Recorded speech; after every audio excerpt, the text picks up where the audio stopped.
Today I bought an American icon.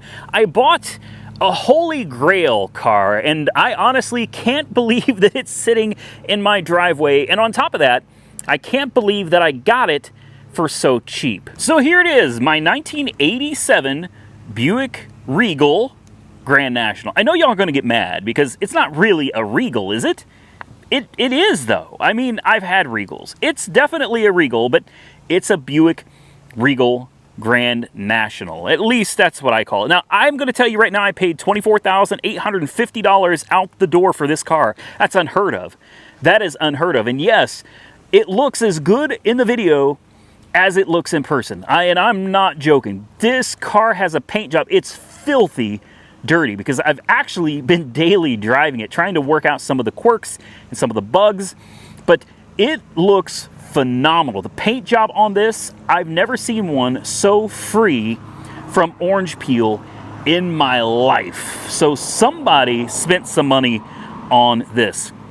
The average sale price of one of these, according to Haggerty, is $45,400.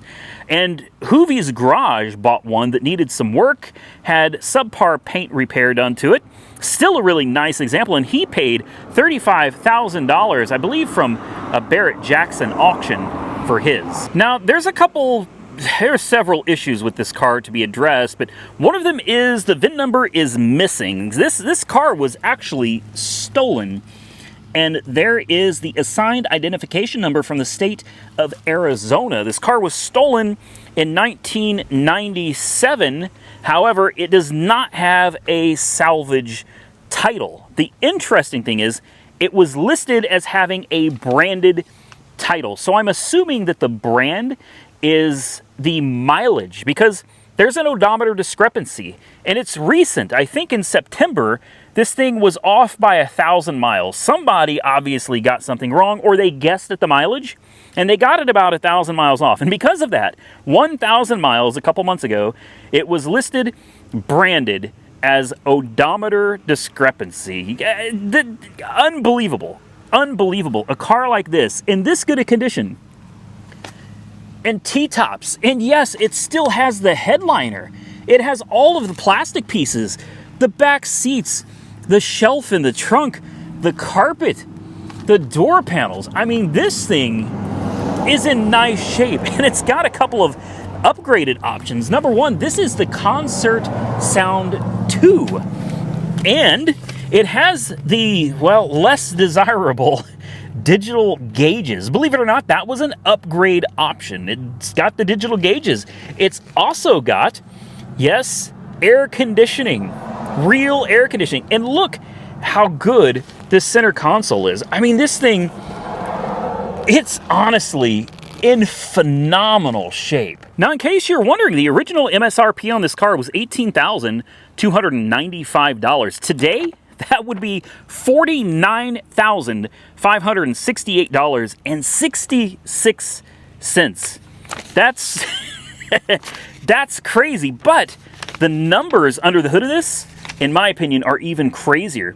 The official horsepower was 245 at 4,400 RPM, and the official torque is 355 at 2,800 RPM. You want to hear something crazy? This is a 1987. 0 to 60 in 4.9 seconds. That's fast, even by today's standards. That is respectable. And it could do the quarter mile in 13.9 seconds. It has a governed speed of 124 miles an hour. You want to know why they limited the speed? They didn't do it to be mean. They did it because these cars are basically like plywood. They're boards going down the highway. So they figure about the time you hit 124 miles an hour in these, any faster, and the car would actually lift off the ground and float. Yes, it would cause a catastrophic accident. So they had to limit how fast you could go to prevent the car from flying. Now listen, 0 to 60 in 4.9, that's fast. I mean, not fast, but it's still definitely quick. Listen to this. In 1987, the Lamborghini Countach, all right, was 325 horsepower with 260 pound-feet of torque, 0 to 60 in 5.9. That's right. A Buick Grand National was an entire second faster, 0 to 60, than a Lamborghini Countach. And the best part is, you know how much a Lamborghini Countach costs in 1987? It was $118,000. That would be the equivalent of $319,170 today.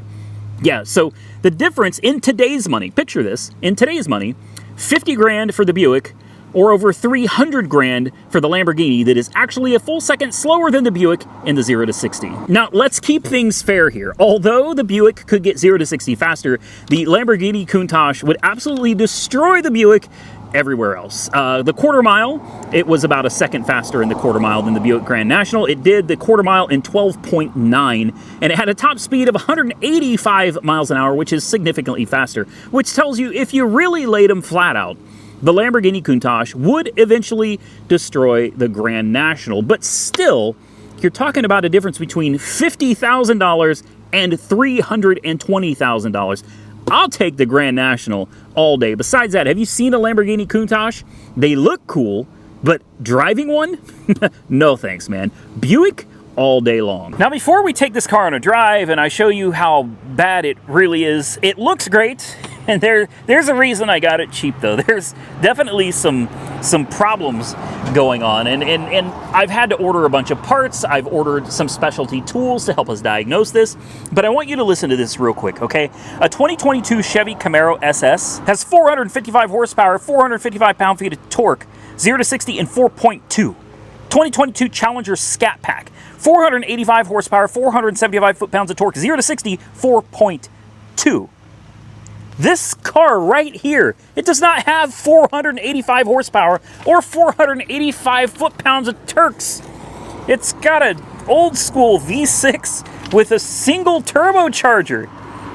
And it does 0 to 60 in 4.9 when it is in good operating condition, which unfortunately this one is not. The original fuel economy of this car was 15 city, 23 highway, which quite honestly is pretty impressive and still decent even today. It's got a Garrett T3 turbo. It's got a TH 200 4R, but not just any 204R. This one is specially valved for the Grand National. And I'm going to tell you right now, this thing, it's an amazing car. You probably wouldn't think it because, V6, turbo V6. And initially, when you first hit the gas, yeah, it's kind of uneventful. But as soon as the boost starts coming in, and it comes in pretty quick, once you get that boost in there, it takes you for a ride. And the sounds this thing makes, the turbo spooling, and then the, it's almost like a cat purring.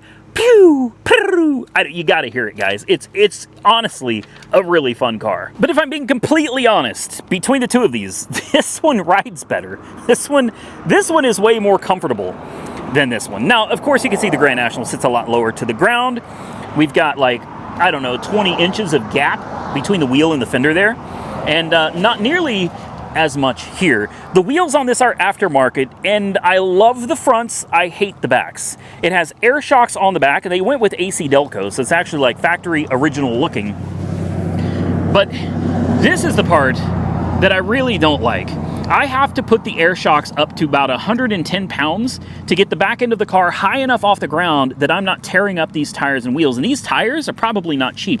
These are Mickey Thompson 275 50 R15. These are obviously deep dish tires, or deep dish wheels. These are, I'm guessing these are 10s. These are probably 10 inches.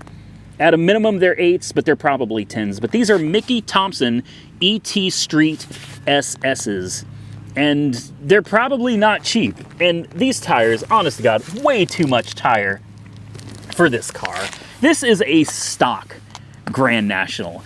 You don't need tires that big. In fact, it's aggravating because there's a couple times I wanted to try to do a burnout and I couldn't do it because the dang tires stick to the street. And here's another thing. These air shocks, they're not equal. On this side, no matter how much I air it up, there's about a inch and a half difference. This side actually sits an inch and a half lower using the air shocks than the other side. And as you can see, well, we took a chunk out of that, didn't we? Wow. Yeah, so I've got to figure out a solution for these back tires. I don't like them. I mean, they look cool. It looks kind of cool with the raked stance to it.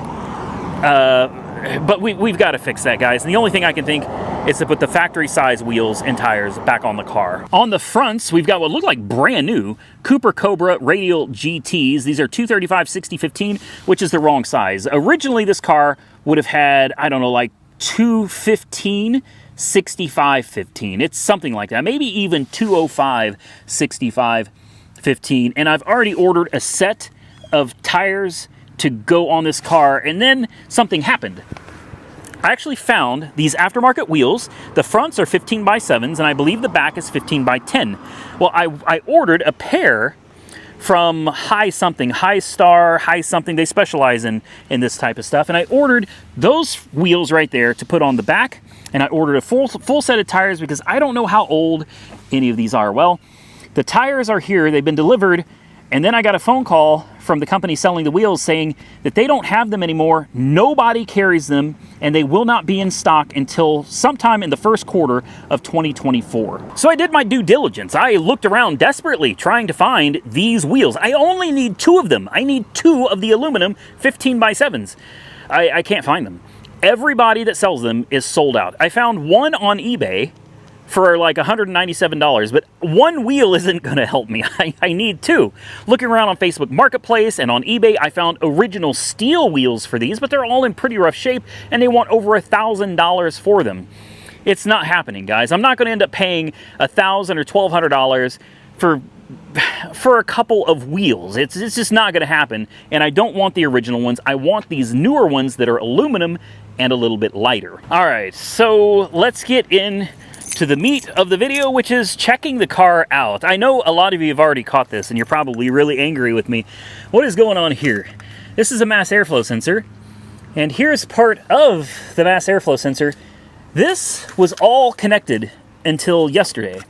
I took this thing out and I was driving it, and I started experiencing some very serious problems with the car, and they have not gotten better. Backfiring, popping, all kinds of horrible things going on, not running right, it doesn't idle right.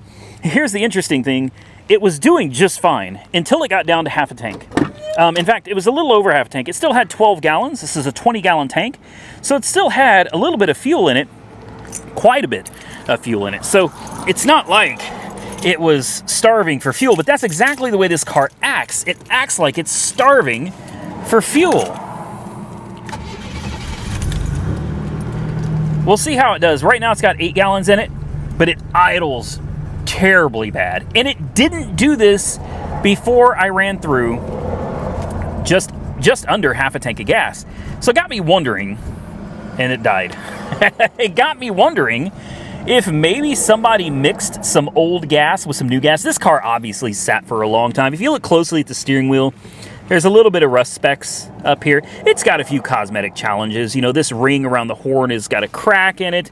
It's not perfect, but thankfully the dashboard is perfect. The dashboard is in epic shape, man, and everything works. All the lights, the signals, gauges, windows, the T-tops, everything does work in this. It's just, it's not quite right. It has rear defog. It has a aftermarket boost gauge here that, and it died again. Yeah, it's not doing well. And hear it cutting out.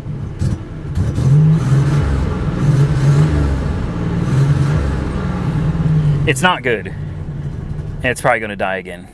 Yeah, it's going to die again. Okay. So I'm thinking there's a couple things. I'm a GM guy, and this era of GM is kind of what I specialized in, guys. Back in the day, this is not the Grand National, but GMs in general were pretty much the same. Just about everything's the same. There's a couple little oddballs on this, like the cam sensor is definitely weird and different. The crank sensor, it looks like a bear. It's way down there somewhere. The serpentine belt is cracked. You got your intercooler right here. The first thing I did is I checked for vacuum leaks, and I didn't find any. Now, I ordered a smoke machine. We're going to come back in another video, and we're really going to dive into this and try to get everything right. I've got a bunch of parts on the way. The front brakes are squealing, so I've got new brake pads for it. I've got this disconnected for a reason. After it was backfiring and stuff, I took this off just to have a look down inside the mass airflow sensor. Let me see if I can get you guys down there. The screen is gone. The honeycomb was sitting in this tube, and it fell. and I don't want to suck up that honeycomb into my mass airflow sensor. If you don't know, these sensors, they don't make them anymore. I can't even find a reproduction. Nothing. You can find some used on eBay, used for about $400. Your only option if you end up with a mass airflow sensor problem, which is kind of what this is acting like, either a mass airflow or a throttle position sensor problem, your only real option is to either buy one for $400 used and hope for the best, or you end up having to get a mass airflow translator and use one off of an LS1. And that's actually a nice way to go because it's very adjustable, so you can really fine-tune your car using the mass airflow translator. It's very adjustable, and the LS1 is probably even better. This, you know, this is loose. I'm certain we've got unmetered air getting in here is what I'm trying to tell you. I'm positive. Look at this. It's all, this thing is just, I'm certain we have unmetered air getting in. We'll use the smoke machine and we'll try to find anywhere else that may have a vacuum leak so we can address it. That is one of the biggest things with these cars is vacuum. You've got to have everything sealed off. I did notice we have an aftermarket, I forgot what this is called, your boost pressure something. I don't remember what it's called. But anyway, this controls the amount of boost that's actually getting into your engine. And there's a little device under the dash that's supposed to control this. It's a boost controller. That's what it is. This is a boost controller solenoid. And under the dash, we have a device that's supposed to be able to manually adjust your boost pressure up and down. Of course, right now, turning up the boost would be a bad idea because it's not running right. But down here, somebody put this. Unfortunately, it doesn't work. And I don't know why. It's an A&S Performance Turbo Controller Model TC38LT from A&S Performance in Melrose. I can't read that. It's all tore up. But Melrose Park, Illinois. Distributed or designed by IR. Yeah. So, and look, you got your ball chiller, man. That's what I'm talking about. Getting this thing to stay running is kind of a trick. It's down to 6 gallons of gas. I have personally put 117 miles on this car. And by the way, the factory air conditioning, the R12, it still works. You can turn on the air conditioning and the compressor kicks on. It doesn't kick on for long. It needs a charge, but it does work. All right, let's see if we can get it to stay running. Let's turn on the headlights. There we go. No. Haha, man. Anyway, this is the next thing I've got to address. Somebody thought they were being cute, and obviously this was done, I think this was done on purpose. They've got the dims where the brights should be. And the brights do work. When you turn on the brights, all 4 headlights come on, but the dims are not supposed to be on the inside. They're supposed to be on the outside. So it's going to be hard to take this for a ride right now because it really doesn't want to run. But this is my ride home. So we've got to get this thing going. I want to take it on a test drive with you guys so you can see what I'm dealing with. And yes, I know there's no air filter. And I don't know what I can do about it right now. There's nothing I can do about it. I don't think it's going to hurt anything. Let's... Come on. Yeah, it's just really bad. I think what I want to do is I want to take it down to the gas station and fill it up with some 93 octane. Here's another thing. This thing could have a chip in it. Come on. There could be a chip in that computer for 93 octane. I have no idea. I'd have to take the kick panel off and look at the chip. And even then, it probably won't tell me anything. But if it's not a stock chip, then this thing could be really upset that it's running on some like crappy old gas that's 87 octane. Why don't I buckle up and let's take this thing for, let's take it for a ride. Hopefully, see what it does. All right, here we go. Oh, that's another thing. The brake light comes on when I hit the brakes. Yeah, that's great. Oh, they're getting hard.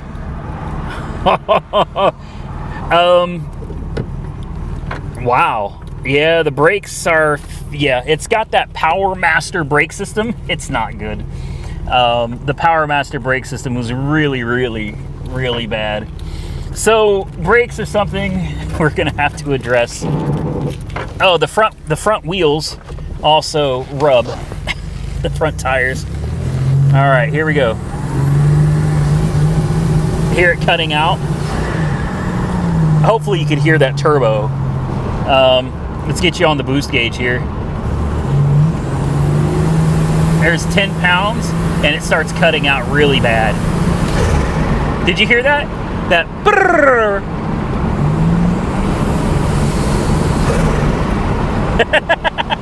I'm gonna roll the windows up. Maybe you can hear it better with the windows up, guys. It's that sound that it makes, that brrrr. It's so iconic to the Grand National and the GNX, man. It really is. I'm gonna be very careful because that back wheel is gonna scrape. I hate doing this to this car. We have got to get these wheels and tires off. All right, let's see if you can hear it.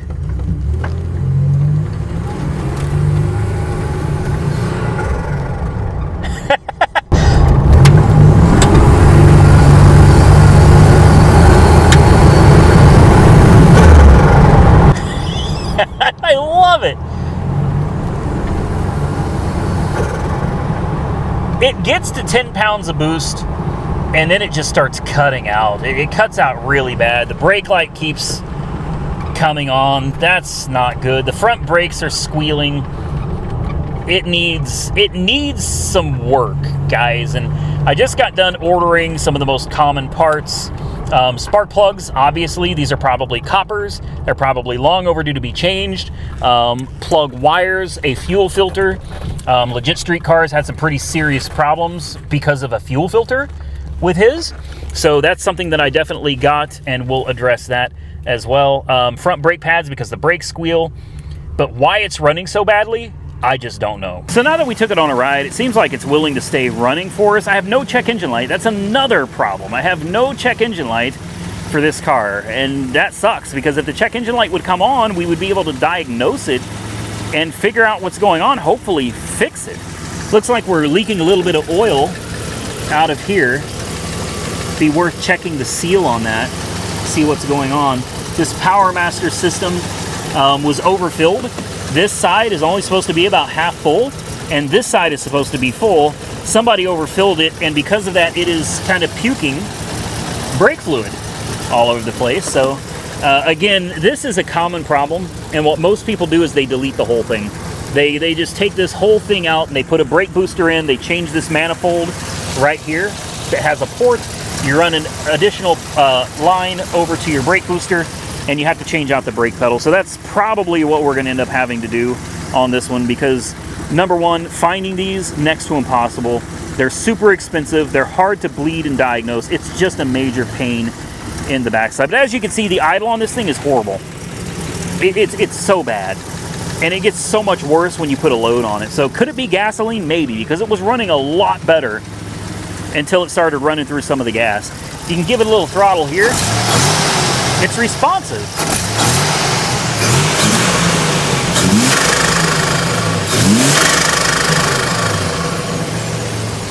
It's just, could be clogged injectors. Maybe I need to put some B12 in the tank along with some fresh 93. But here's an old school trick for these. Most of the time, it's been my experience that most of the time, when you got a GM car that starts acting like this, you've either got a massive vacuum leak, which I've already checked the vacuum lines. I don't see anything apparently obvious. Or you got a bad mass airflow sensor, because this thing will wreak havoc on this car. So you can tap on it and see if the idle changes.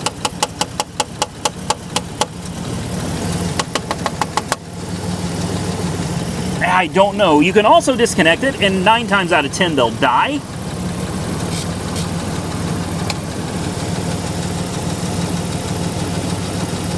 Actually, that seemed to make it better. Hold on a minute.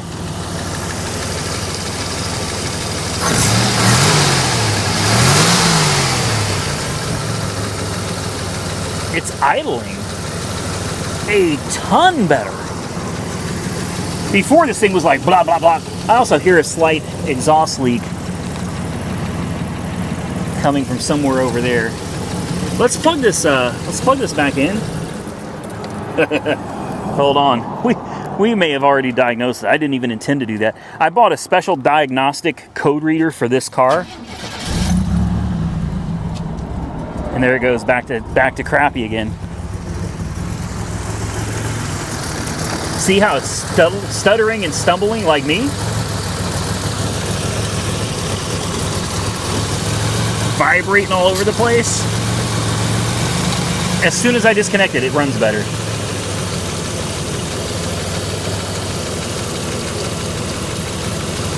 That is idling 100,000 times better.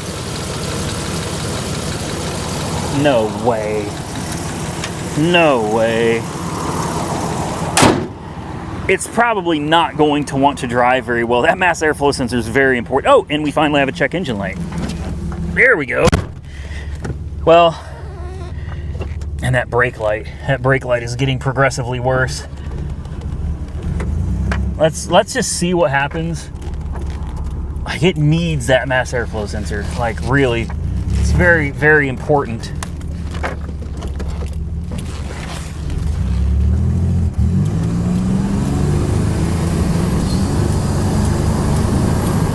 It's actually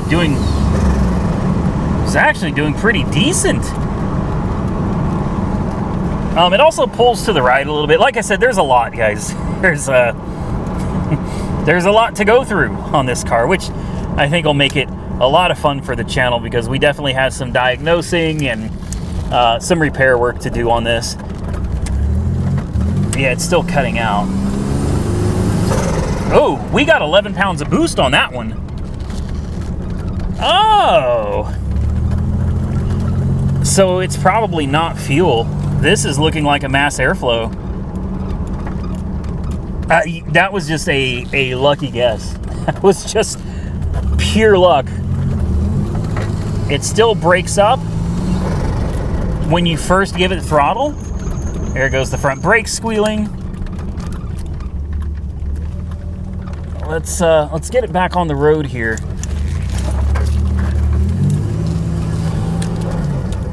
All right, let's see what happens. Ooh, I tried to floor it.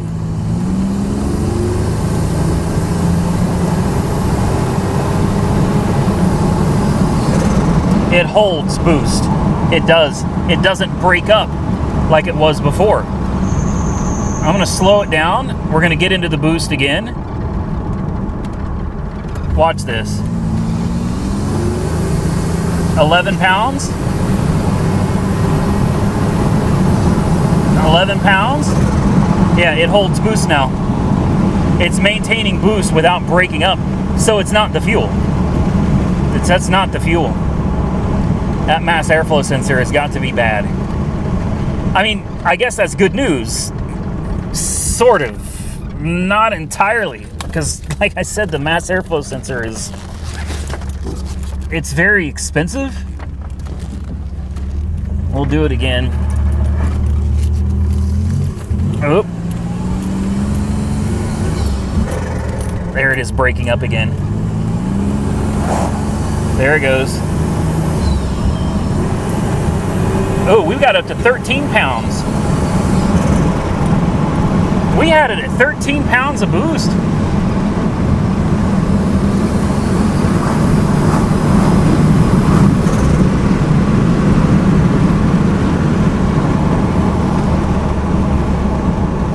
Okay. Oh, it smells awful. Ugh. Oh, wow. That smells like a catalytic converter going bad is what it smells like. No kidding.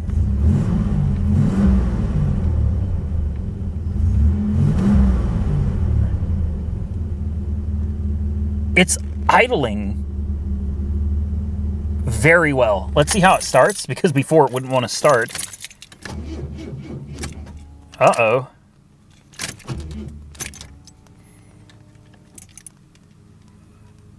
Oh no. Yet another problem. I've been driving this car for a couple days, and it has never not started. It's never done this. So this is brand new.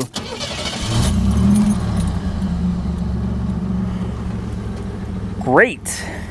That means the alternator is probably not functioning.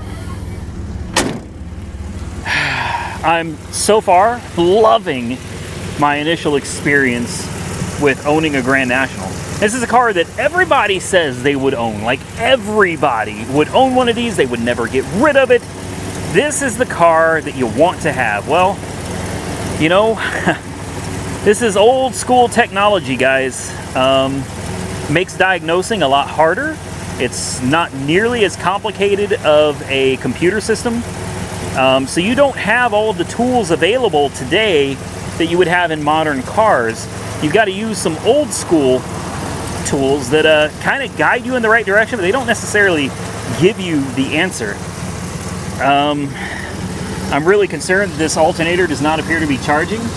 That's definitely concerning. I don't know, maybe you've got to have the mass airflow sensor plugged in. And then it dies. So, on top of that, let's see what else we've got. We've got a relay that's, ooh. Gee, I wonder what that goes to. That doesn't look good, does it? That's a little rough. So that relay belongs right there. That's something I may work on cleaning that up a little bit. Let's see what else we got. I mean, everything looks pretty good. I don't see any oil leaks to speak of. It doesn't smoke. It hasn't left any stains in my driveway at all since it's gotten here.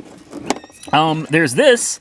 I don't know what this goes to, but it plugs onto this, which has a vacuum line that runs, you know, to a T, and then runs to here. This is your heater valve, which runs to here. I don't know, somewhere on this vacuum block. It runs over there to the other side, to another T, to the EGR port. You get what I'm saying? And it's only got one windshield wiper arm. I had to order a pair of new windshield wiper arms because it helps to have two windshield wipers. Also, there's this. This is aftermarket, obviously. Don't know what that goes to, but it's just kind of buried down there somewhere. And then we have the radio antenna that I think this is supposed to run into the car, but instead they ran it into the fender well. So that's a good place for it, I suppose. I don't know. I'm gonna have to break out a voltmeter and find out if this thing is charging. Somebody did do us a solid though. They installed an aftermarket Champion aluminum radiator. That's huge. These radiators are next to impossible to come by. The factory ones, they're almost impossible to come by anymore. And if you can find one, they're crazy expensive. And these aren't particularly cheap either because these radiators are specific to the Grand National. So, and the GNX. Aside from that, like, honestly, everything looks pretty good. It's just there's something, and I'm suspecting it's that mass airflow sensor because you see, it doesn't want to run. You see what I mean? It just doesn't. Did it die? It died. Yeah, it doesn't want to run. It does not want to run. I'll give it one more shot. It's going to die again, guaranteed, because it always does. Look how bad that is. It tries its best to stay running. It can't. Go ahead, die. There you go. Now, let's just disconnect the mass airflow sensor. Easier said than done. Let's disconnect it. Move this connector out of the way. I don't want it to get damaged or lost. Now let's try to fire it up again.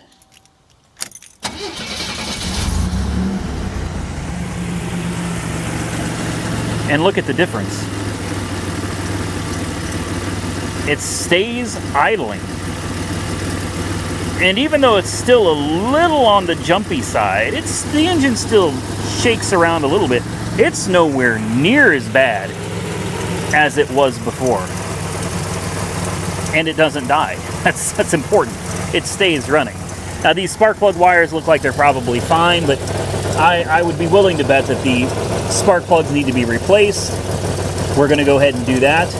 Fuel injectors, potentially clogged, maybe. Clogged fuel filter, maybe. It's definitely worth changing the fuel filter, changing the plugs, the wires, and running some fuel system cleaner through it. Hopefully we can get it running relatively well. For $24,000 out the door, I'm not too upset about it. Here is something that I am upset about, though. I love the Grand National wheels. Again, I don't like these at all. Like, not at all. I don't like these. I want the car at ride height, normal ride height. I don't want to have to jack the air suspension way up. I hate these wheels. I hate that I cannot find the right wheels for this car for a reasonable amount of money. So I did the next best thing, and I bought a brand new set of wheels and tires for the car. And I think they're kind of period correct. I think they're going to look really good. But I think a lot of you are going to be upset with me because it's not original. Well, the car itself isn't 100% original anyway. I will keep these wheels and tires. I'm not going to get rid of these. I'm going to hold on to these, and hopefully next year when the manufacturer comes out with those wheels again, the 15x7s, hopefully then I can order them, because they're only like I don't know, like $190, $230 a piece. And then we could put these back on the car. But temporarily, I've got a brand new set of wheels that's going to go on this car. And for today, I don't even know if I should try to drive this home, honestly. With the way it's running, I'm afraid I'm going to hurt the powertrain if I continue driving it. It looks like I may need a mass airflow sensor. But what I need to do is find out what the mass airflow readings are to determine if they're even within specifications. I guarantee you they're not. And I'm probably going to need a mass airflow sensor for this car, but I do want to get it I do want to get some fresh gas and everything in it and see if it makes it run any better. But you can actually look inside of this mass airflow sensor, and it looks like it's been wet. That's what I see. It looks like, and it's just covered in grime and dirt. I've got some math cleaner. Maybe it wouldn't hurt to clean this mass airflow sensor and put it back on, see if it makes any difference. So the car is dead again. I'm gonna have to check the alternator next, but here's a mass airflow sensor. It says Reman mass airflow sensor, OE number. I can't even read it with a calibration number. This is interesting. You see the crack? This mass airflow sensor is not tightened down. It's separated. You can literally see, you can see daylight. Well, I don't know if you can, but there's literally daylight shining through. This is supposed to be sealed, guys, and take a look at how filthy that is. I'm going to try to clean this up, but I'll be honest with you, I think this mass airflow sensor is toast. Well, I cleaned it up. I don't think it's going to make any difference, guys. I really don't. I think this mass airflow sensor is dead. And these things generally don't last very long anyway. These things were so problematic back in the day.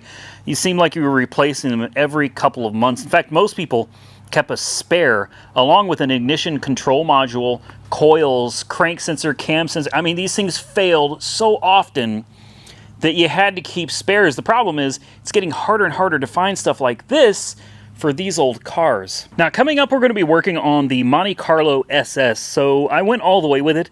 I don't take brakes lightly. They're kind of important. So we've got all new brake lines, factory OEM, brand new. I mean, everything from front to back, from the master cylinder to the front to the back, proportioning valve. I got new drums. I've got new shoes. I've got new brake hardware. I've got new braided steel lines for the front and the rear. We've got a new proportioning valve. We've got the new proportioning valve electrical connector, new wheel cylinders, new master cylinder, all from Summit Racing. So big shout out to Summit Racing.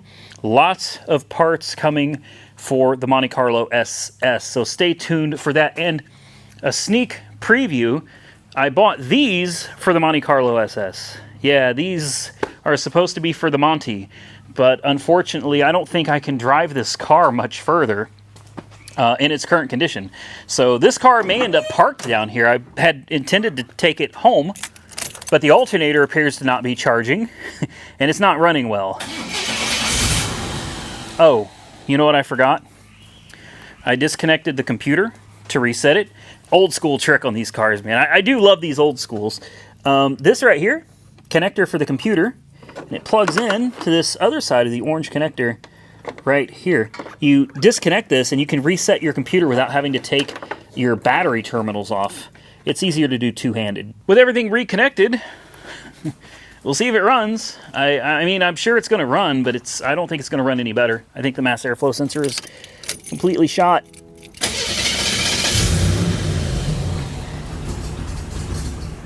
Yeah, see, it's very, very frustrating. It doesn't even want to try to run at all right now, does it? Actually, oh, cross my fingers. Please, please. Come on. Come on. You can hear an exhaust leak. Sounds like it may be coming out of the turbo. I wouldn't say it's running well. It's running. This is more than it did before because it would die immediately. So, real quick, let's see if we've got any juice flowing from the alternator to the battery. It sounds like it's about to try to die. 1.3 volts. That can't be right. Oh, come on. Yep, looks like. That ain't good. That ain't good at all. So the alternator has decided to quit charging on us. Well, isn't that just lovely? Well, the alternator's charging. It just doesn't seem like it's making it to the battery. Great. More fun to be had out of the old GM. Like I said, we're going to come back in a different video. We're gonna really work on this thing. We'll definitely put some B12 in the tank, and we'll get some fresh 93 octane fuel for it. And if I can find a mass airflow sensor, I guess I just hate spending $400 to $500 on a hunch. Hoping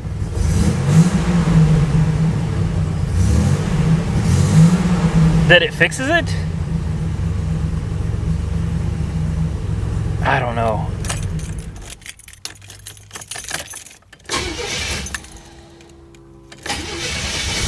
Come on, old girl.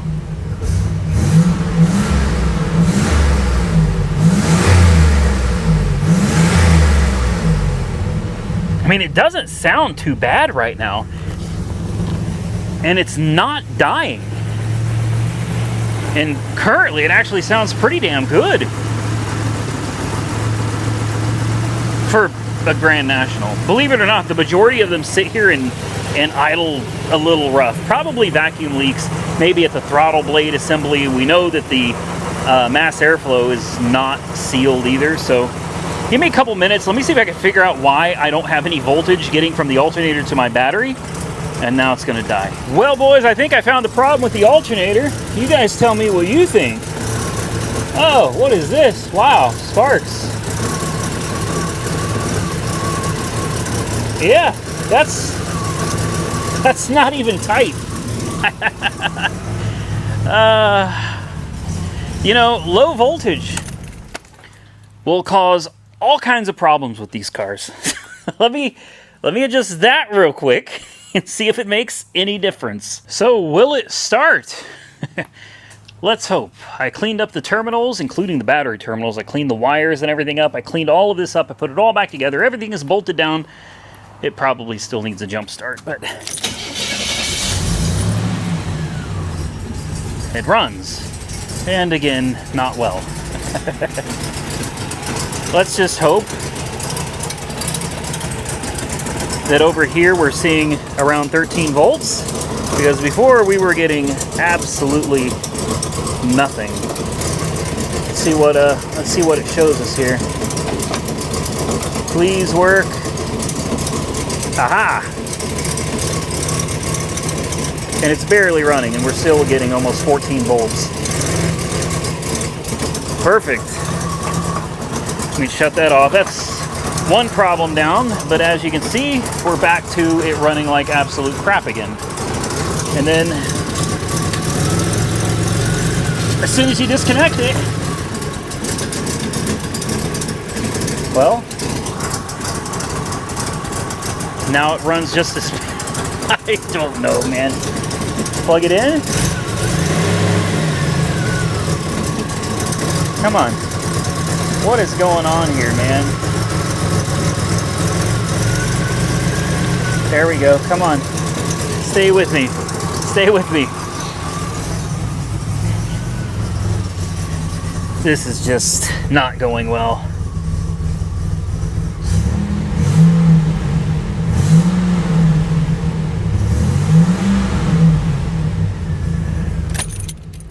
Should fire right back up. That brake light is staying on longer and longer. I don't know, guys. I'm thinking maybe I don't need to drive this one home. Maybe it just needs to sit here for a while. I'm going to need more parts, including the whole brake pedal. You cannot just swap out that Power Master under the hood. It's not that simple. You need the whole brake pedal assembly. You need the vacuum booster. It's a bit of a job, but in my opinion, it's worth it because this is just... Well, the light didn't come on that time. Or that time. And it did come on that... I don't know. What do you guys think? Let's take it out for another... Let's take it out for another spin, see how it does. I had to do it, guys. I know some of you are going to be mad. You're going to be looking at it going, you just killed the whole look of the Grand National. Hey, at least they're period correct looking wheels. These are American Racing wheels with the white letters out, the BF Goodrich Radial TAs. Road Force balanced by Tire Rack. So before, these old tires, the ones that came off, were rubbing on the inside. When you turn them too far, the back ones were all up in the fenders, making a mess back there. Thankfully, it doesn't look like anything got damaged. But that's not what I'm looking for, guys. Don't get me wrong, these things look awesome. They look really good. I love the wheels, but I want the factory size. I want the 15x7s all the way around, and these front two will work. These are what I'm looking for. I just need the back ones because look at the difference. I mean, that's a front one, that's a back, and the front ones are way too wide. Way too wide. It's just, it's not a good look. I think it looks good, but at like practicality as far as driving, that's not a good idea, man. This is how it's supposed to be. The wheels are kind of tucked in there. We were able to lower that suspension back down. All of the suspension front and rear is going to settle a little bit as we drive. I put 20 PSI into the air shocks to give them just enough, but not too much. So the ride quality should be a whole lot better as well. I think it looks good. I'll be honest with you, I like the Grand National wheels better. I do. I can't.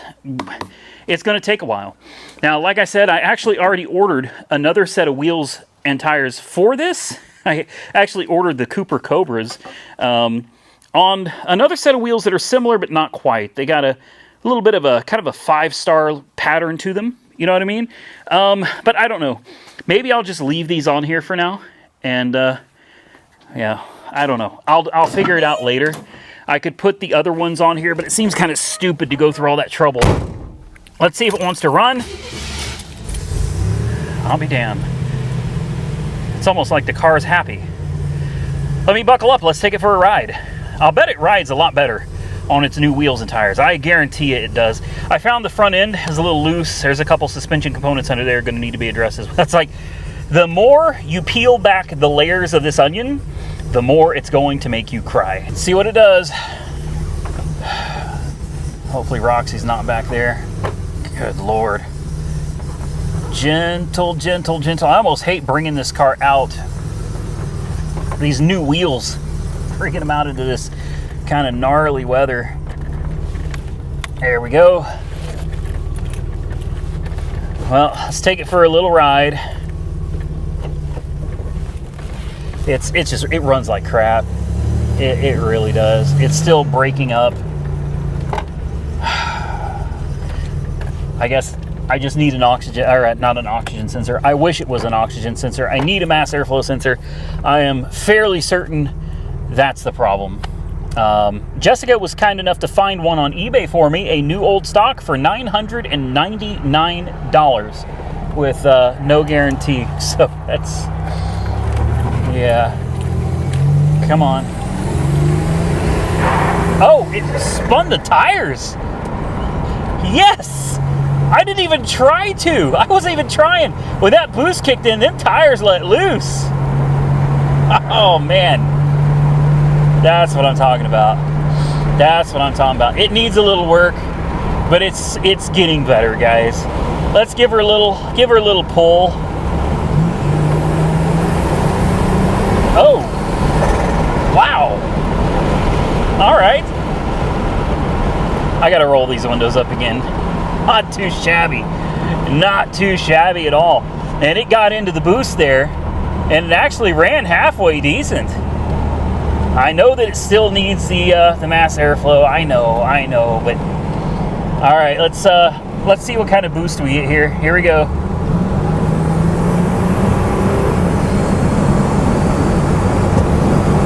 Oh, she backfired. Yeah, that's not good. She'll do 10 and 11 PSI all day long. Let me finish rolling this window up here. It's a little slow. There we go. Windows are rolled up. You got that T-top look going on right now. I love the T-tops. So,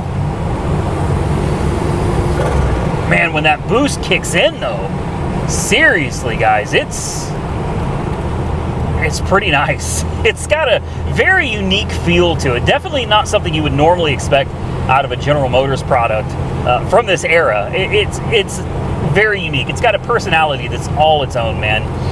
One of the nice things is with the new wheels and tires, apparently the old ones weren't balanced very well, because I'm doing 67, almost 70, smooth as butter.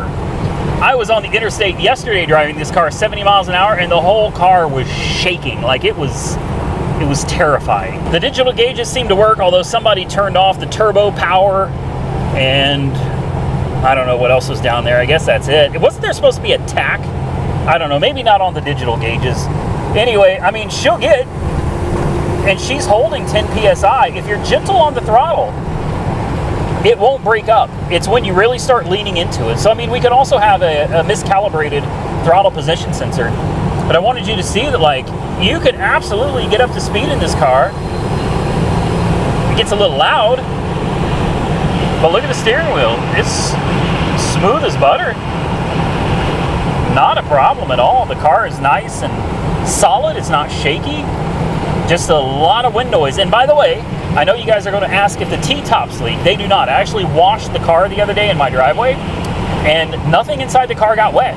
So the T-tops do not leak. And then there's one other important option that came with this car that, I mean, unless you knew about it, you wouldn't know. And that is, does it have Positrack? That's a big one. Well, unfortunately, since it's been painted and everything, the RPO codes are long gone, which makes you wonder, how do you even know it's a real Grand National? It could be a fake. All the stickers that validate it are gone. Guys, in order for somebody to have done this, to make this a Grand National, they had to go through an awful lot of work. In fact, when you run the Carfax on the VIN number, it is a Grand National. There's no question about it. It comes back to a Grand National. Unfortunately, it was stolen and it's old. It's over 30 years old. It's been painted. Some of the stuff got lost. Now, there may be a build sheet under the back seat. That's something we can look into looking for in another video. It's really nice that I'm hitting these big bumps and I don't hear the rear end scraping. Before, it was god-awful. It just scrapes, and I was like, we're tearing the car up. I'm so happy that we switched the wheels, so at least now we're not tearing anything up on the car. The alternator is charging like it's supposed to, and Positrack, yes, it has it. It does have it. In fact, why don't I show you real quick, assuming there's nobody up here. I don't want to do it if there's somebody up here, but I'll show you. I've already tried it out for myself, and it's really easy. Just give it a little throttle and let the tires loose.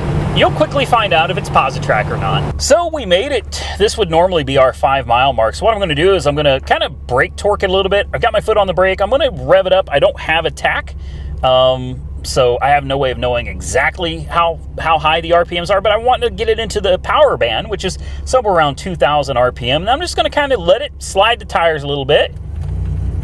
Oh, come on. There it goes. There it goes. Now let's get out and see if it's posi. Now, I'll be the first one to admit that, oh yeah, look at that. That's definitely posi. Both tires got all the rocks. I was a little disappointed with the Mickey Thompsons. I understand the purpose of those is to really bite right? Because you don't want your tires to spin. The goal is to go fast. The goal is to hook up and move. Well, with those Mickey Thompsons, it did just that. You couldn't spin those tires to save your life. And I want to be able to spin the tires. Listen, I'm not in this car because I want to go racing everybody. That's not the goal. That's not the plan. I want to be able to light the tires up. If I want to do some smoky burnouts, I want to be able to do smoky burnouts. If I want to spin the tires when I leave from a stoplight, I want to be able to spin the tires. I know it's not beneficial for racing, but like I said, I'm not here to race. I'm just here having a good time, man. I got a cheap Buick Grand National that I absolutely love. And although it's full of problems and headaches at the moment, I think with a little bit of work and of course lots of money, we can make this car into something really decent. Now, I've already reached out to a couple people to see if anybody may be interested in sponsoring some parts that we're going to need to put this thing back the way it needs to be.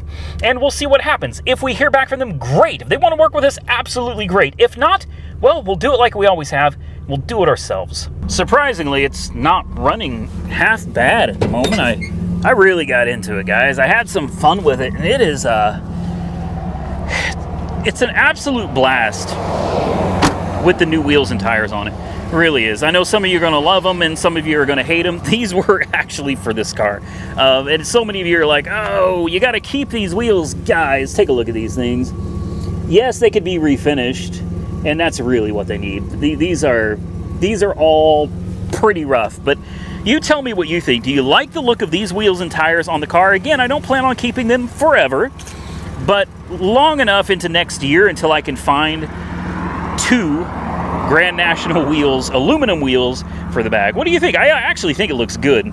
I know the car is blacked out and that polished aluminum really shines, which kind of takes away from the blacked out look, but I don't know, I kind of like them. Let's pop the hood one more time. We'll make sure that nothing is smoking or leaking or... Yeah, it still runs like crap. At least it stays running. We've obviously got to address the mass airflow sensor. I've got to take all of this out. The air filter actually runs, I guess, way down and into the front of the car. We're going to have to get it on a lift too and just look this thing over really, really well. I'm going to take it out and I'm actually going to drive it to go put some fresh fuel in it. I'm going to put some B12 in it as well. And hopefully between that and the tune-up stuff that's coming, and obviously a new mass airflow sensor, hopefully we can get this thing running and driving the way a Grand National is supposed to. With that, I'm going to get out of here. I know it was a long video. There was a lot to go over. This car's got a lot of problems. It's fun, though. I enjoy it. This is the type of stuff I really enjoy working on. I hope you guys are going to join me for this adventure. It definitely needs some work. It needs some attention. It's probably sat for many, many, many years, and we're just now taking it on the road and like hammering on it. It's going to take a while to get things sorted out and get it running the way it's supposed to. But I think in the next few videos, we should be able to do just that. Again, I got it for $24,000 for a Grand National with a clean title. You tell me if you think that that's a bad deal. I mean, Hoovie's Garage paid $35,000 for his, so I don't know. There's other ones out there you could find for cheaper. Vice Grip Garage, I'm sure, didn't pay that much for his, but his doesn't have much of the paint or the clear coat left either, and his also needed a whole lot of work. So I think for 24 grand, I think I got one hell of a nice, complete example of a Grand National that just needs a little bit of work. If you enjoyed today's video, hit the thumbs up button and consider subscribing to the channel so you don't miss out on more videos of that or the Monte Carlo behind me. Until next time, stay safe out there, everybody. I look forward to seeing you all again very soon in the next one.